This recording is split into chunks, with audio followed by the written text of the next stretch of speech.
Welcome to Movies HQ, your place for movie reviews, where we rank movies using a 5-category system, looking at cast, plot, production design, sound, and directing. Using those 5 categories, we take the overall average and give the score for the movie. Don't forget to subscribe, like, and comment. Today we're going to be talking about Mary Poppins Returns. Today I'm with Helen. Hello. And I'm Q. And today's movie is going to be Mary Poppins Returns. So Mary Poppins Returns is directed by Rob Marshall. So he's done things like Chicago, I know one of Helen's favorites, and we reviewed it already. Memoirs of Rogation. I've never seen it, but you said it's good, right, Helen? Mm-hmm. Oh yeah, it's good. And you got Pirates of the Caribbean on Stranger's Tides. You're not a fan of that one? Not so good. Okay, so directed by him. So Mary Poppins Returns, I know you were really pumped up to see this movie, Helen. What was your overall impression of the movie? Overall, it was pretty good. I liked it. I liked the fact that it took a similar feel of the first movie from, I think, the 1960s, like 1964, and put it in a time right now in 2018 where I think kids and adults could both relate to it. So I think they carried that over well. Yes, I went into it not expecting to like it, but it was a fun ride. It was magical, fun, and you're right. Although it's still based on only a generation after the original Mary Poppins, it feels up to date for some reason.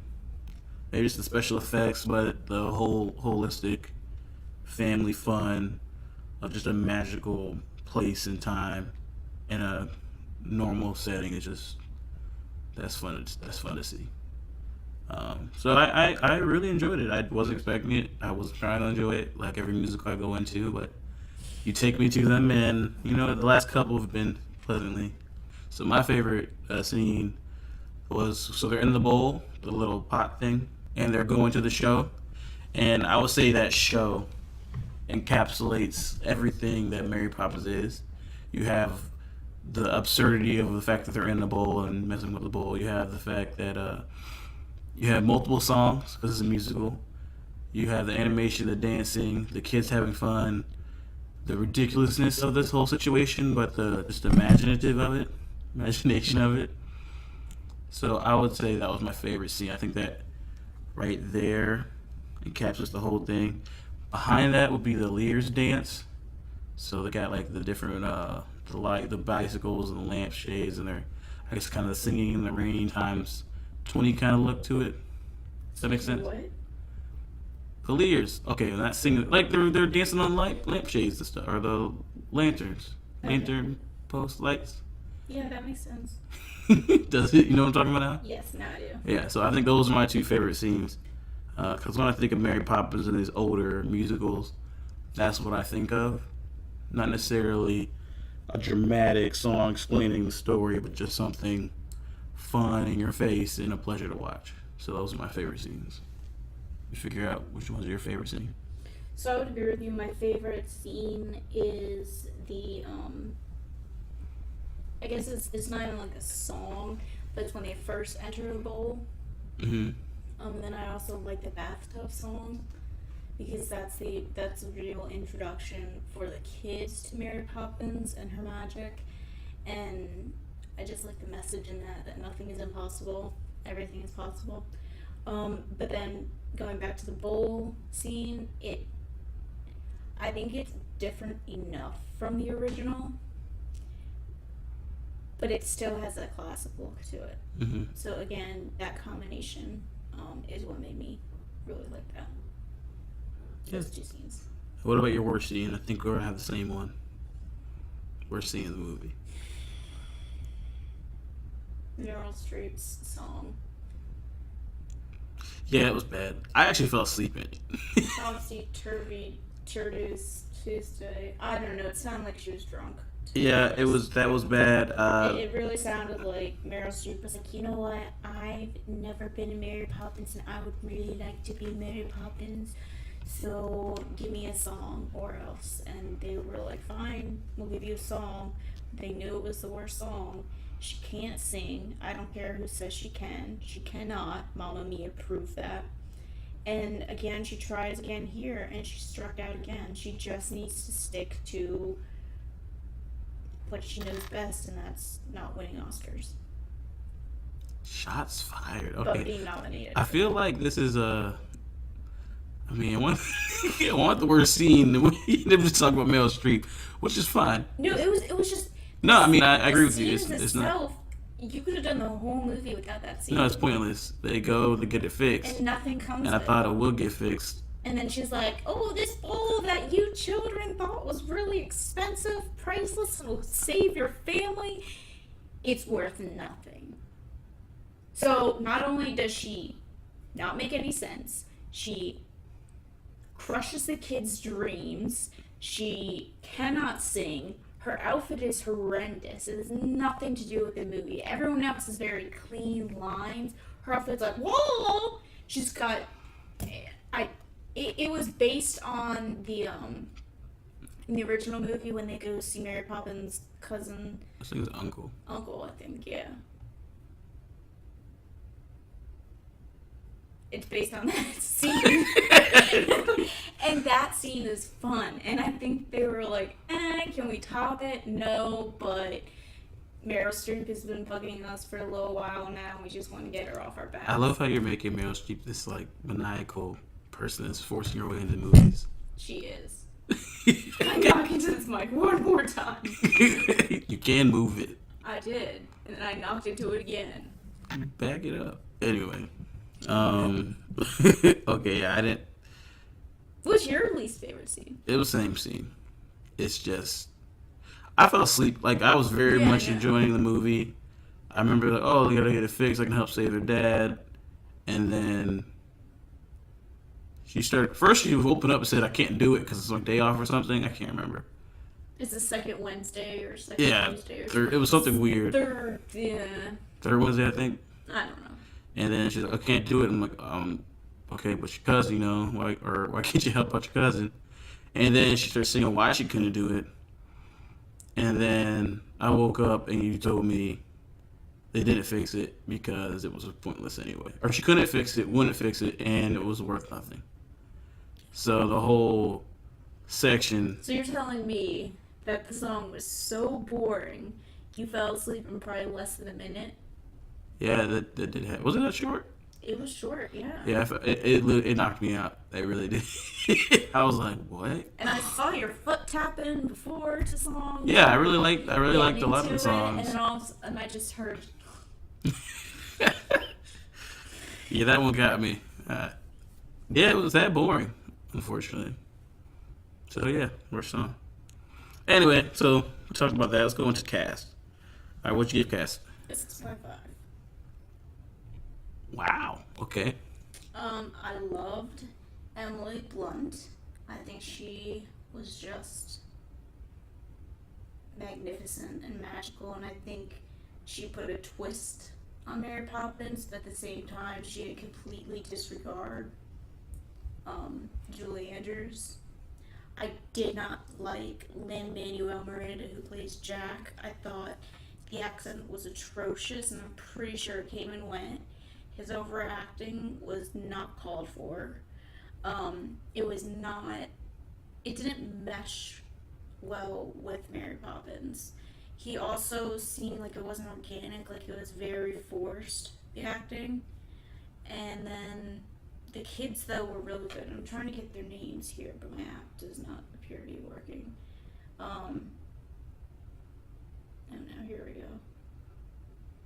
The kids were really good. Pixie Davies, Nathaniel, something last name, and Just say the character's name. okay, Georgie, John, and Annabelle were really good. Julia Walters played Ellen. Again, she's just magnificent as anything she does. So a lot of love for her, a lot of hate for the street. Yeah, Okay. basically.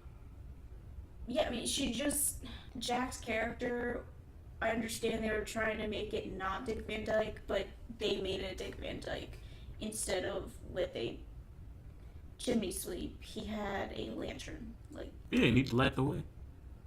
Okay, so 6.5. Mm-hmm. So I give him a 9. And I think the exact opposite. So again, I went in. So you have a lot of fond memories of Mary Poppins with your family and growing up. I'd seen the movie I think once or twice. Remember, like, oh, okay, cool movie. But Mary Poppins herself was a very memorable character, and Emily Blunt nailed it right on the head because at no point in time we've seen a bunch of reboots. You always kind of think back, oh well, so and so did this better, so and so did that a little bit better, but it was a very seamless transition into her. And I don't think anyone in the theater or anyone watching this would be like, so and so could have, like, I think right on the same marks, right on the same bar, if not even better. Now, Jack, I like Jack. Maybe because I don't think he did everything he needed to do. So you need to have something to bounce off Mary Poppins.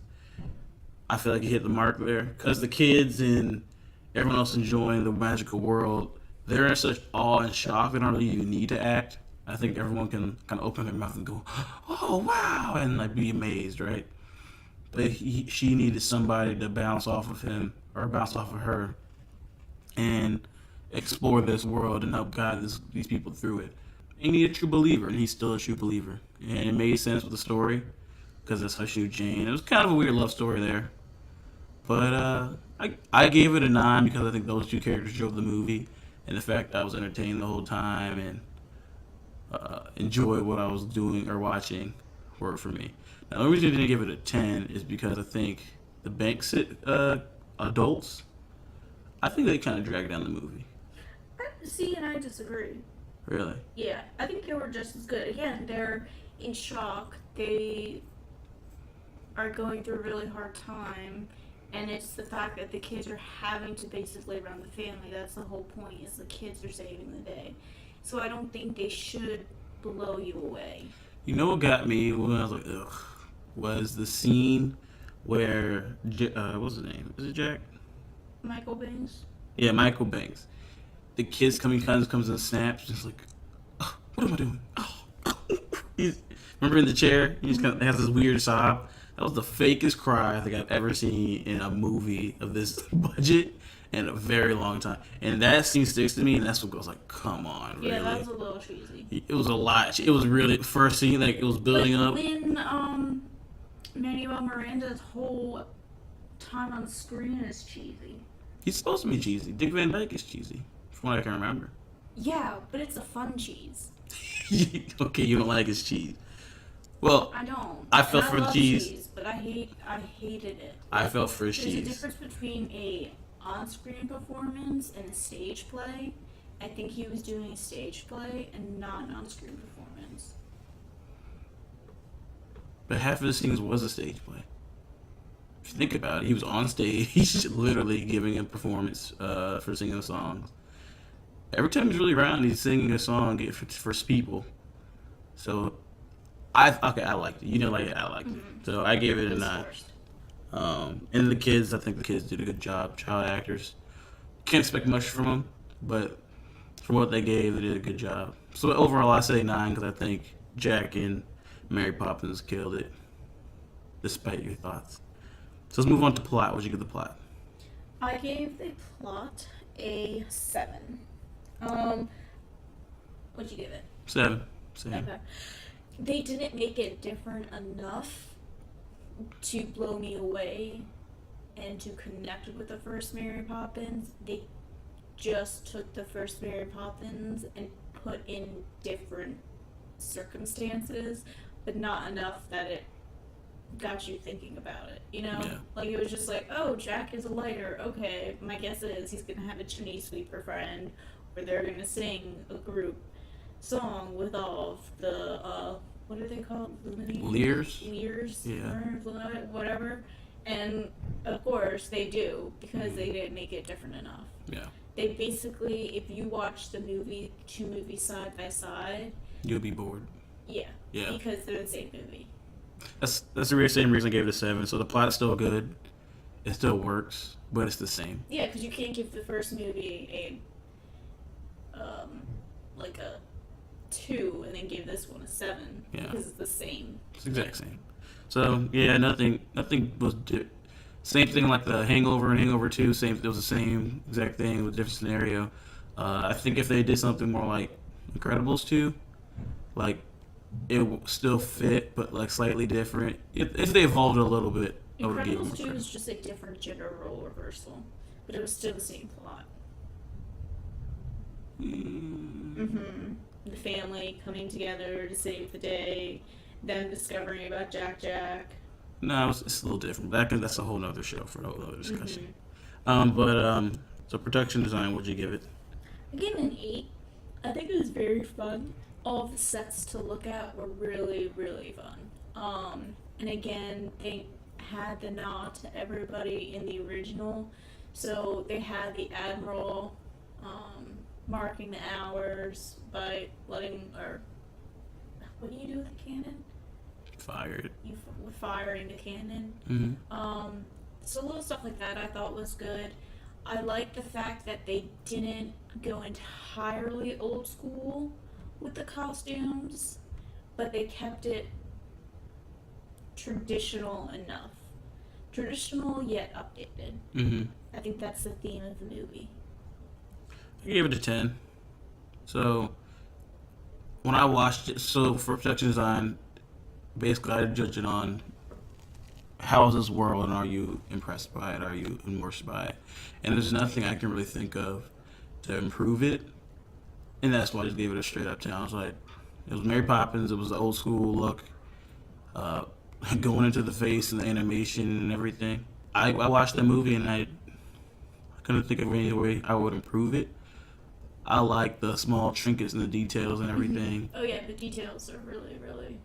So everything around, I was like, yeah, I'm on board. You got me back in Mary Poppins world, and nothing would change about it. So I give it a 10. Not the most scientific, but for me watching, I don't want to change anything. So 10. And bring it down to sound. So sound, kind of a big encompassing topic, and this is a musical, so without the music and the sound, it can't be anything. So what did you give it? I gave it an 8.5. I truly felt like Meryl Streep's song just took the 10 away, because to me, musical is, I mean, for one thing, it's a musical. So the spoken word is not as important as the song. So what I do when I watch a movie is I take away all the spoken words in my mind and I just replace it with the songs and say, okay, these songs alone can tell me a story and get me from the beginning of the movie to the end of the movie with making sense. And all of the songs could, except Meryl Streep's. And as you said, you fell asleep for like a 4-minute song. Yeah, it was long. That's not a good thing at all, and that's why that brought me down.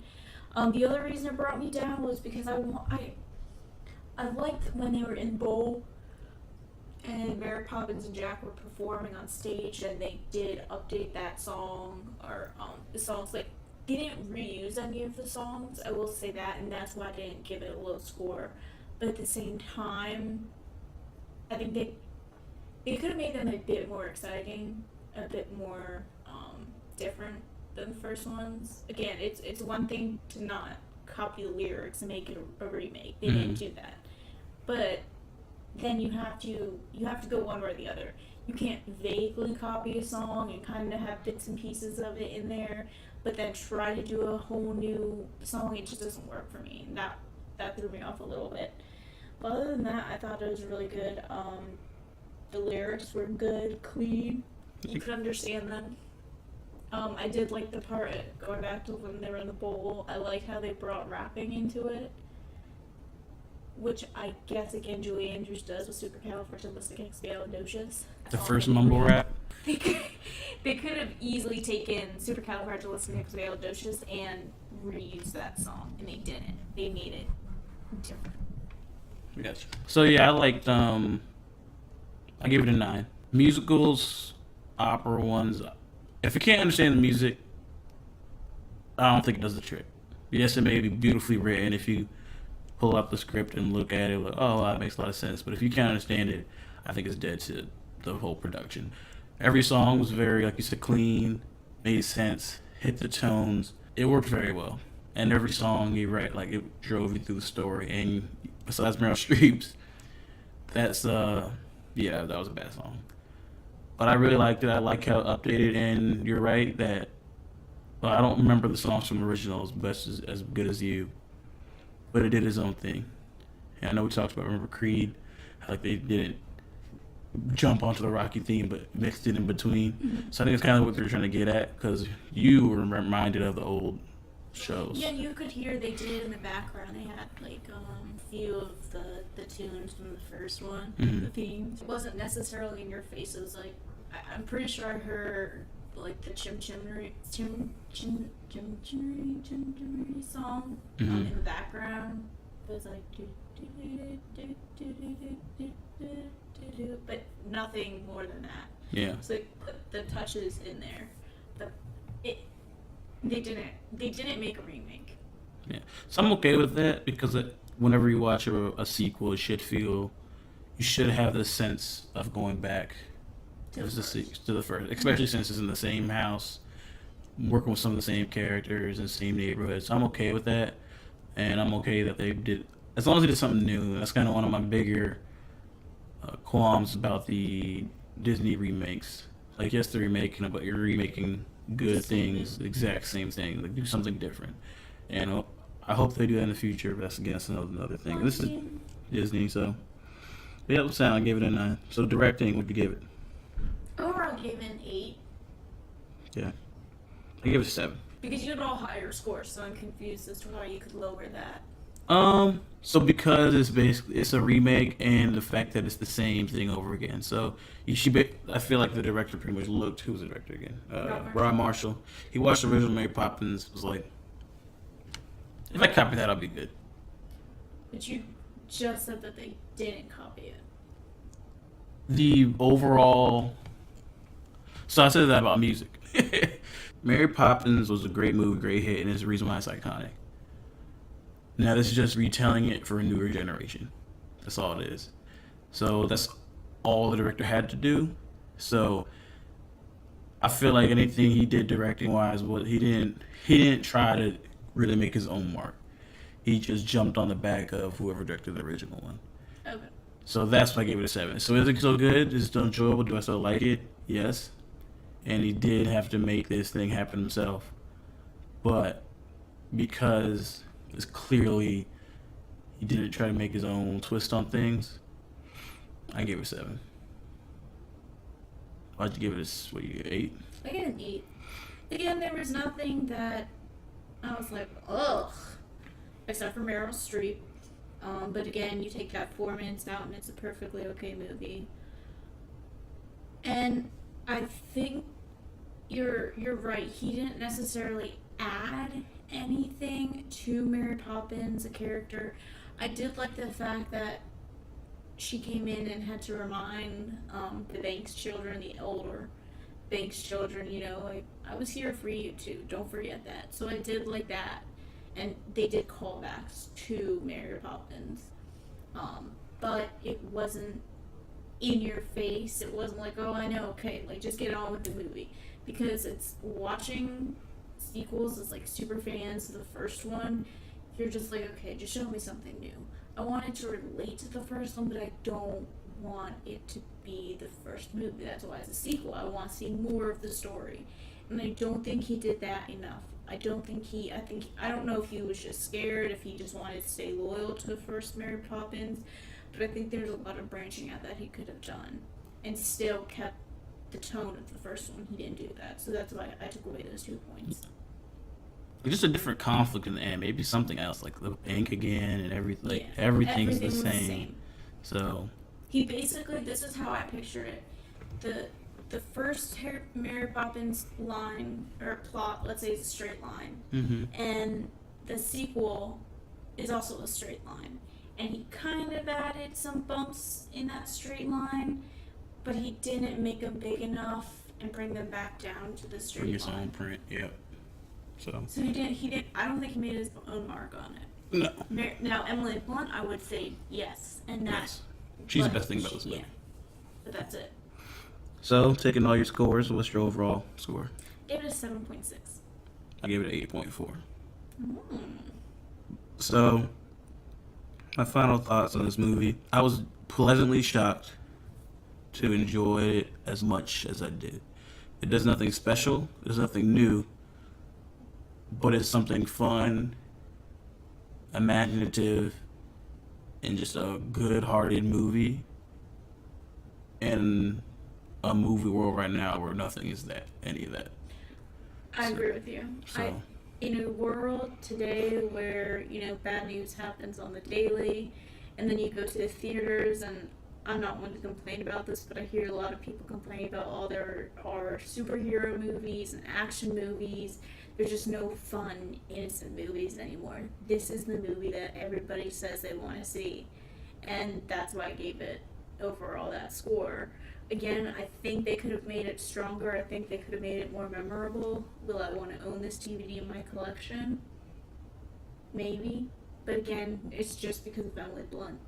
But yes, I think this movie, just like Mary Poppins, comes along at a time you need it to. When you can go into a movie theater, you can escape from the outside world, and you can just giggle at the movie. You can just have fun at the movie. And you leave feeling better than when you went in the theater. I agree. Yeah. Anything else you want to say about Mary Poppins Returns? No. No. Overall, good movie. Again, I don't think I would, run out and add it to my collection. But with Emily Blunt, you should go see the movie just for Emily Blunt's performance. Because you have her in A Quiet Place, and then you have her in this movie. You're like, wait, what? Yeah. She really showed her range this year. Awesome. Okay. Yeah, I would recommend it to just about anyone. Want to have a feel good movie? Go see this movie. But besides that, thank you everyone for listening to Movies HQ. You can listen to us on iTunes, Spotify, YouTube. Also, tell your friends, tell people about it. Please subscribe, like, and comment to help our show grow. Remember, we aren't critics and we aren't experts. We're just a couple that loves movies. This is Movies HQ signing off. Bye.